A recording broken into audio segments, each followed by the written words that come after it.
할렐루야.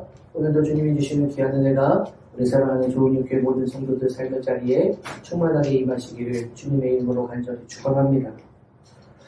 히브리서의 말씀을 함께 나누면서 전에도 함께 나눴던 것처럼 말씀을 함께 나눴던 것처럼 히브리서의 저자는 예수님을 다른 존재들과 비교하면서 예수님이 더 우월하신 분이다. 우리의 믿음의 고백이 되신다라는 이야기를 합니다. 그러면서 1장, 2장에서는 천사들보다 예수님이 더 뛰어나신 분이다 라고 말하고 있고, 또 3장, 4장에서는 모세보다도 더 뛰어나신 예수님을 우리에게 설명하고 있습니다. 그리고 4장 14절부터 7장까지는 대제사장, 또 멜기세덱과 예수님을 비교하면서 그들보다 더 뛰어나신 예수님, 바로 그 예수님이 우리의 믿음의 주가 되신다라고 그렇게 말해주고 있습니다. 오늘 본문 14절에 보면, 그러므로 우리에게 큰 대제사장이 계시니 승천하시니 곧 하나님의 아들 예수시라. 우리가 믿는 도리를 굳게 잡을지어다 라고 말하고 있습니다.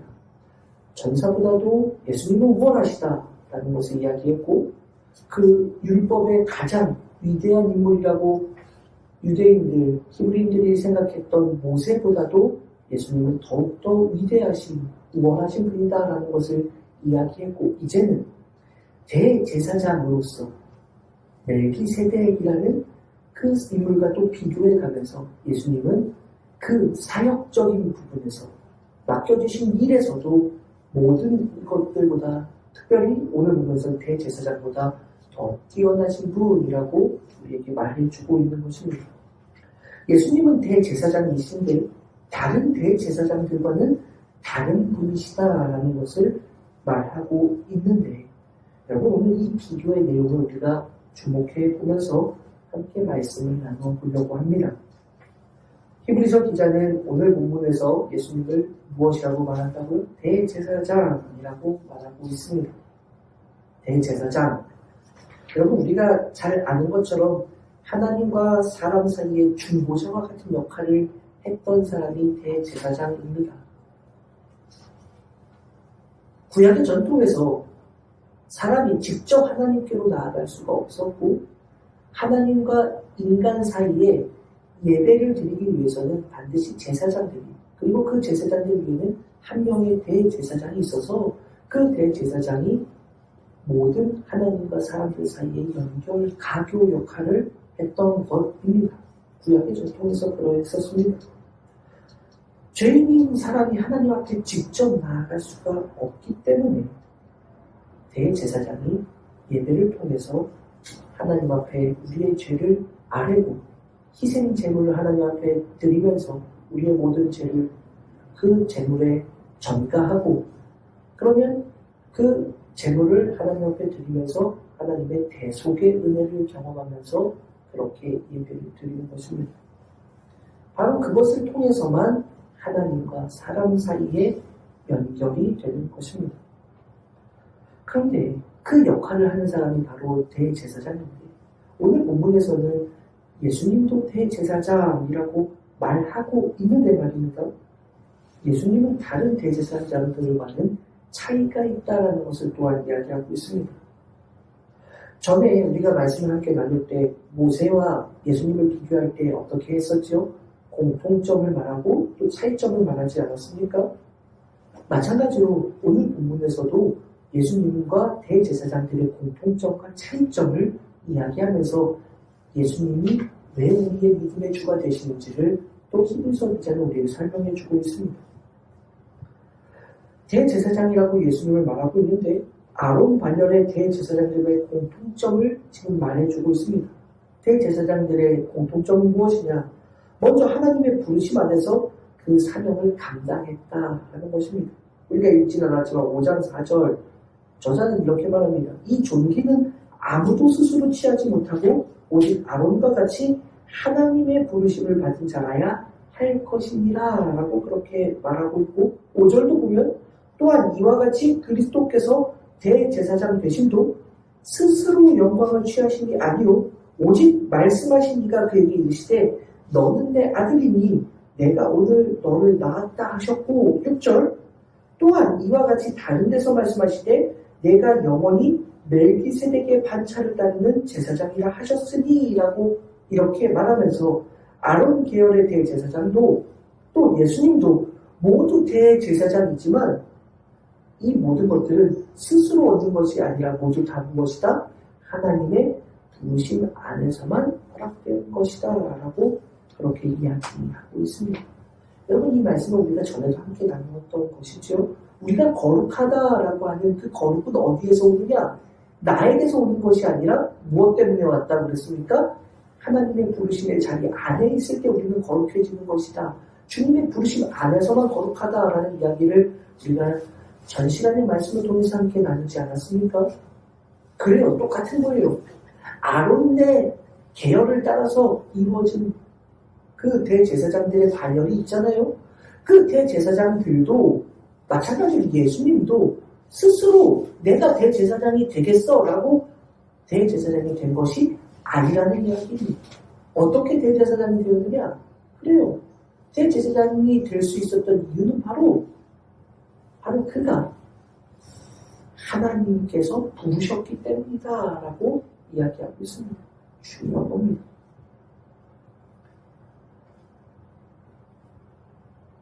감리교회에서는 이제 2년에 한 번씩 감독 선거를 합니다. 각 연회마다 감독을 뽑죠. 연회의 가장 그런 중요한 역할을 차지한다고 볼 수 있겠죠. 가장 높은 위치에 있는, 어떻게 보면 그런 모든 목회자들을 관리하는 감독입니다. 그래요. 그러면 감독에 나오는 후보자들이 있습니다. 저도 요새 종종 문자를 받는데 이런 감독이 되겠습니다 라는 그런 이야기들을 합니다.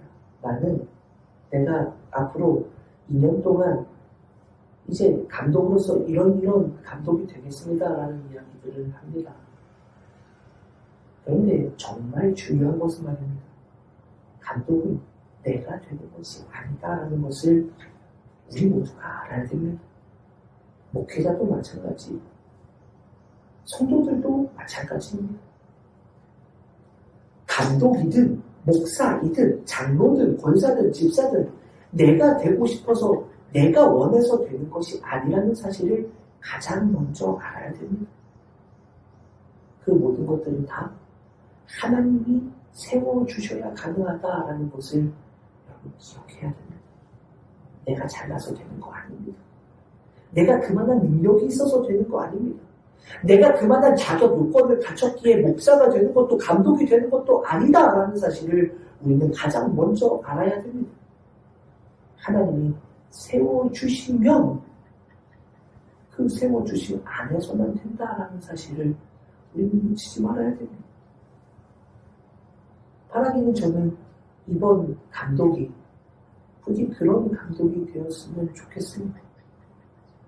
하나님이 세워주신 감독, 하나님이 부르셨기에 되는 사람, 그 자리는 하나님이 세워주시지 않으면 안 된다라고 믿는 그 사람이 정치적으로 내 편이 이만큼 있으니 내가 돼, 이게 아니고 말입니다.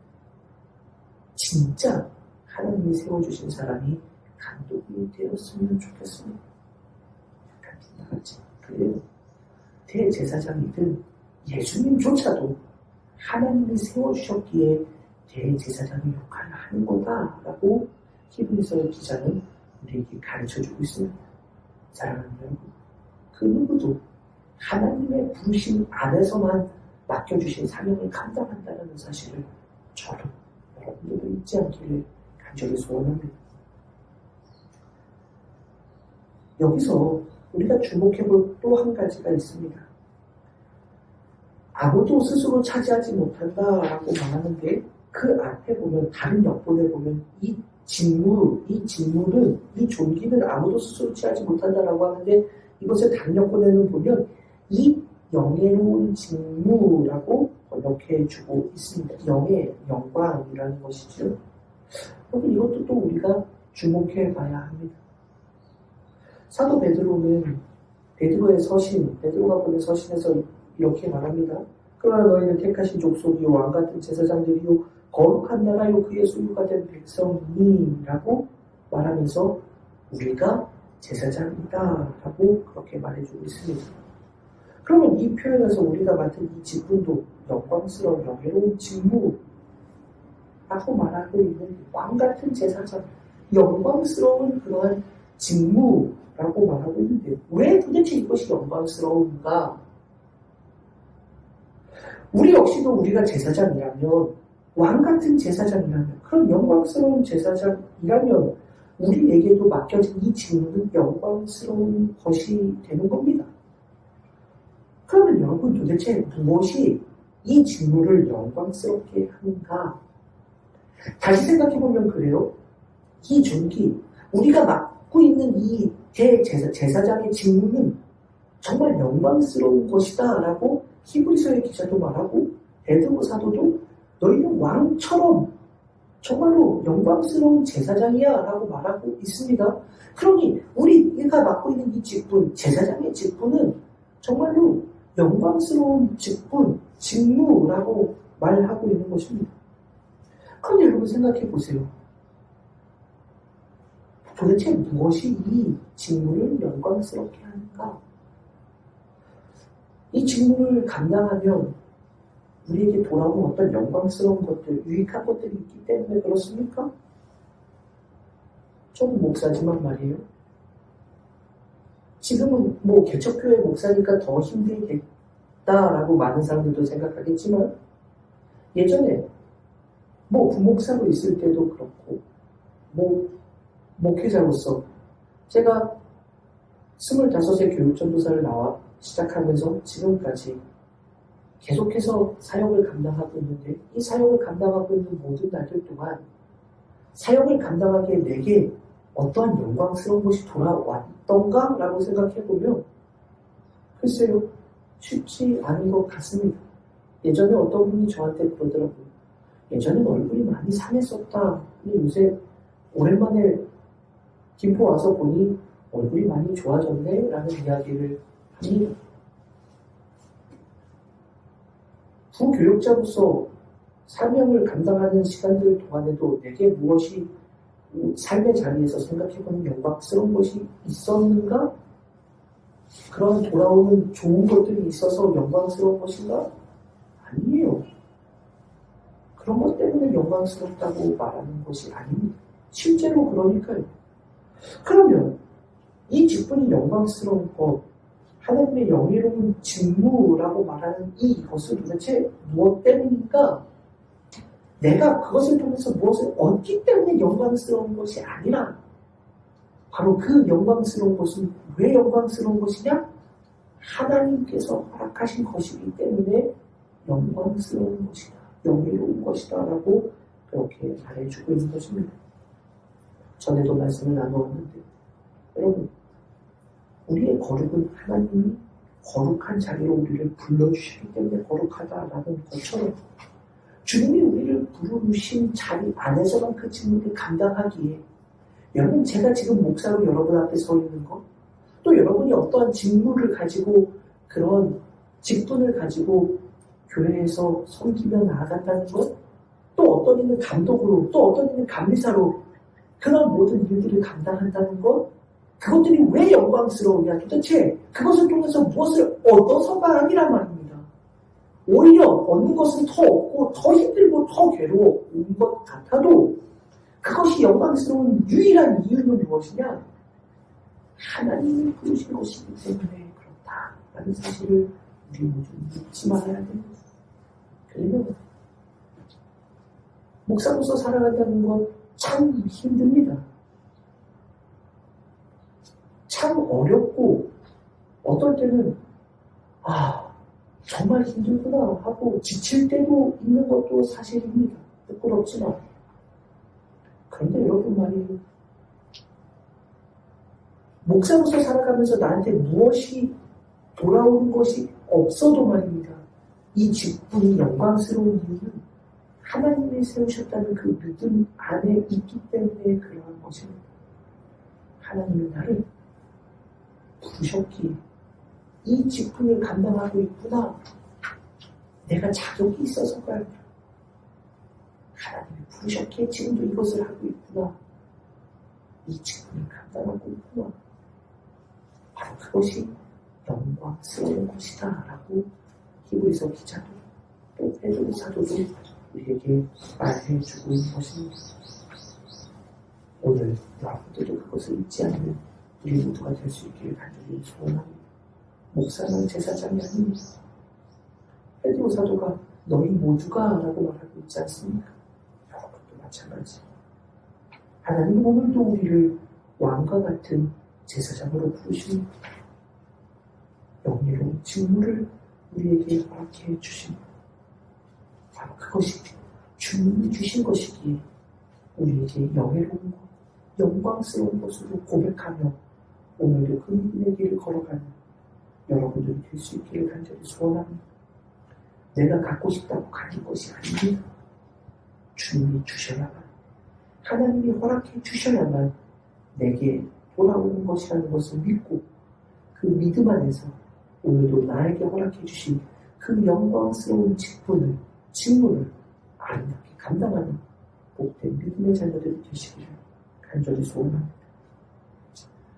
공통점을 함께 이야기해 보았는데 또 다른 차이점, 모세하고도 함께 모세를 나눌 때 함께 했던 것처럼 공통점과 차이점처럼 히브리서 기자는 여기서도 대제사장으로서도 공통점을 얘기하고 동시에 또 차이점을 이야기합니다. 그럼 차이점이 무엇인가? 아론 반열의 제사장들과 예수님은 도대체 무엇이 다른가? 똑같은 직무를 감당해요. 똑같이 우리의 연약함을 무식하고 미혹된 자를 용납할 수도 있습니다. 그런데 차이가 있어요. 다른 대제사장들도 마찬가지로 용납하고 동정하며 그 사명을 감당합니다.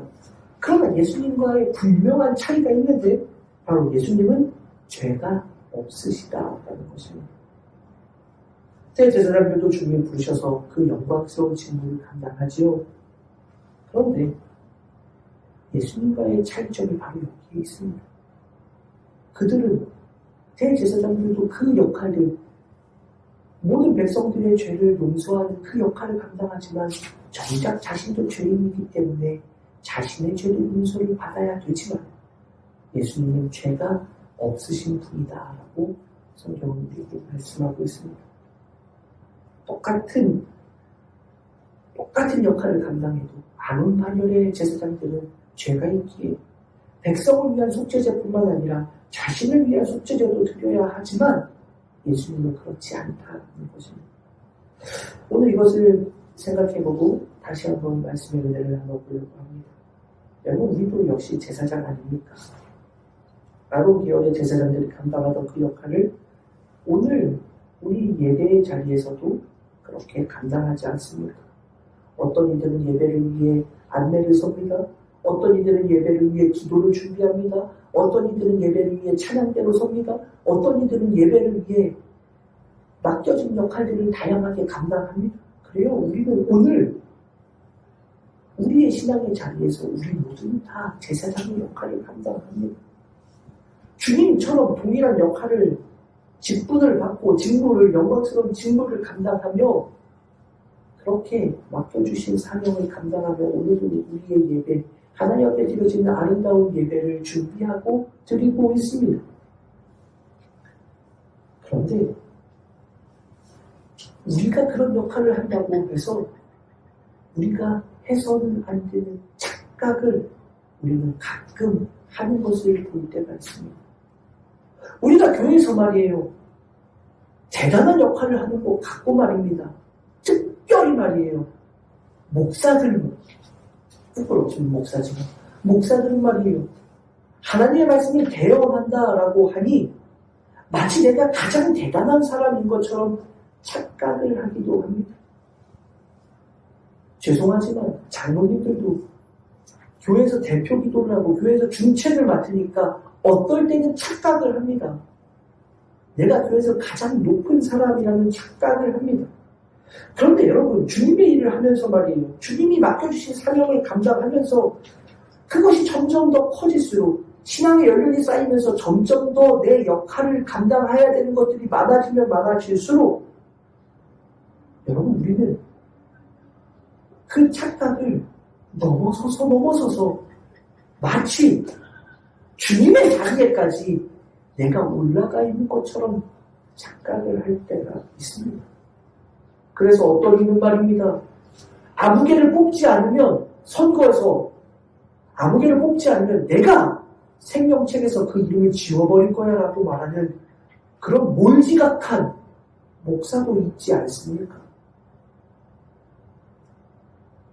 목사가 내 말 안 들으면 생명책에서 그 이름 지워버리겠어 라고 말하는 그러한 이들도 자기가 마치 주님의 자리에 올라가 있는 사람인 척 착각하며 그렇게 살아오는 이들도 있습니다. 여러분 기억해야 됩니다.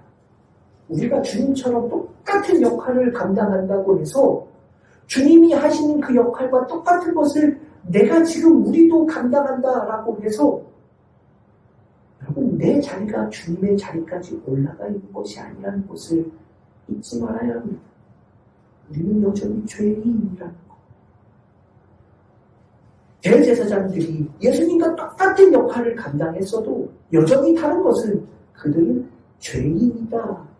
자신도 속죄가 필요한 죄인이다라는 것처럼 우리가 아무리 대단한 역할을 감당해도 말입니다.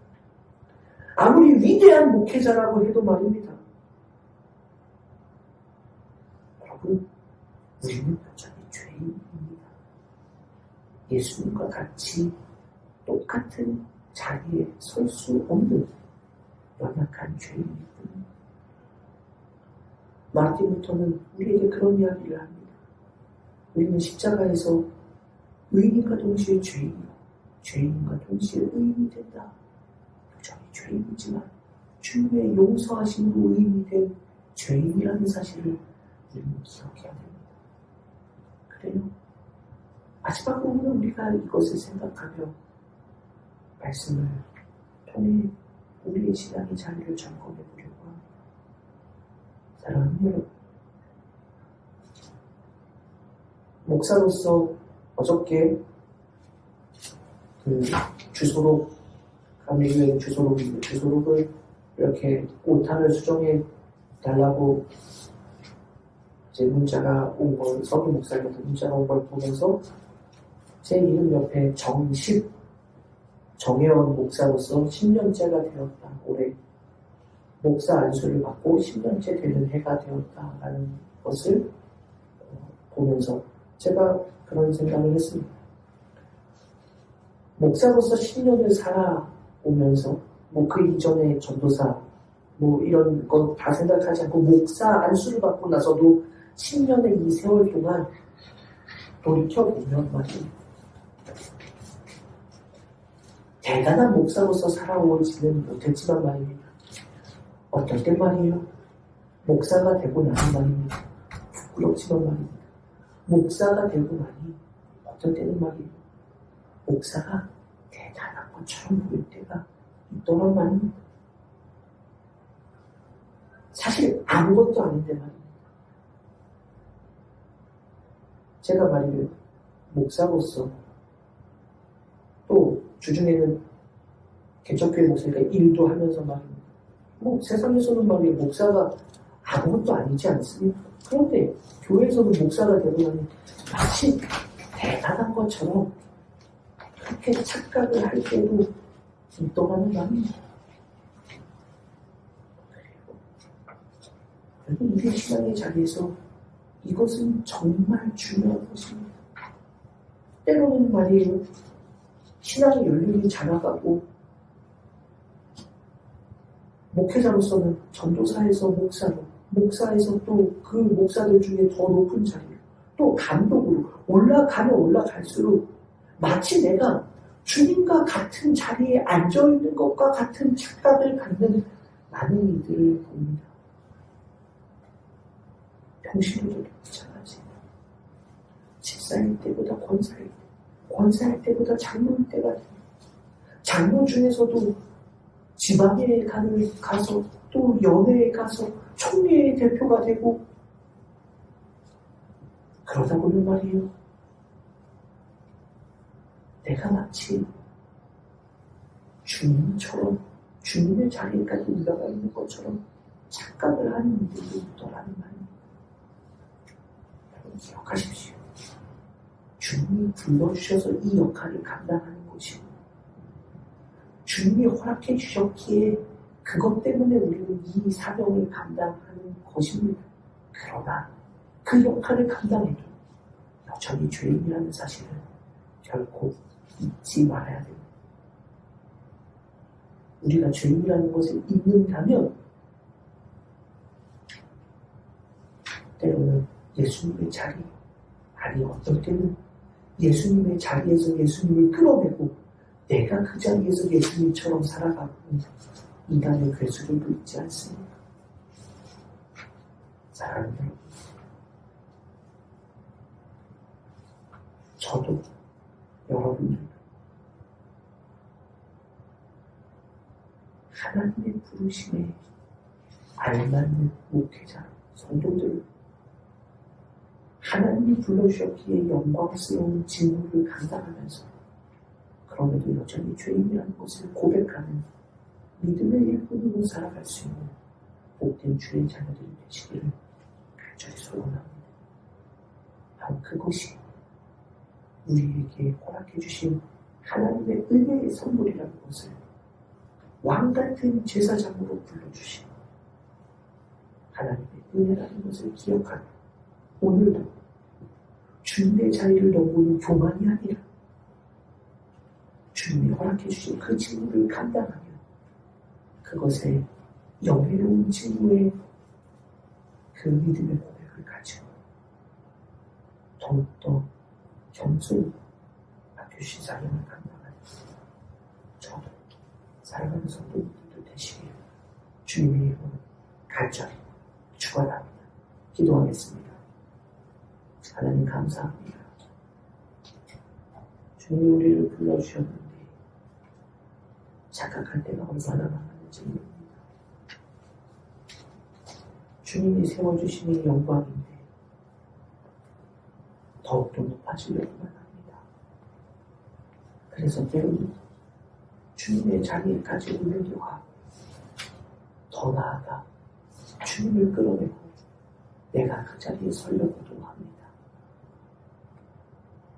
사랑하는 주님, 우리가 죄인임을 단 한순간도 잊지 않게 하옵소서. 여전히 죄인입니다. 여전히 주님의 용서가 필요합니다. 우리는 그런 연약한 존재임을 늘 기억하며 오늘도 살아가며 주님이 맡겨신 일들을 잘 감당하는 복된 주의 자녀들 되게 하옵소서. 감사를 드리며 거기까지 예수님의 이름으로 간절히 기도 올리옵나이다. 아멘.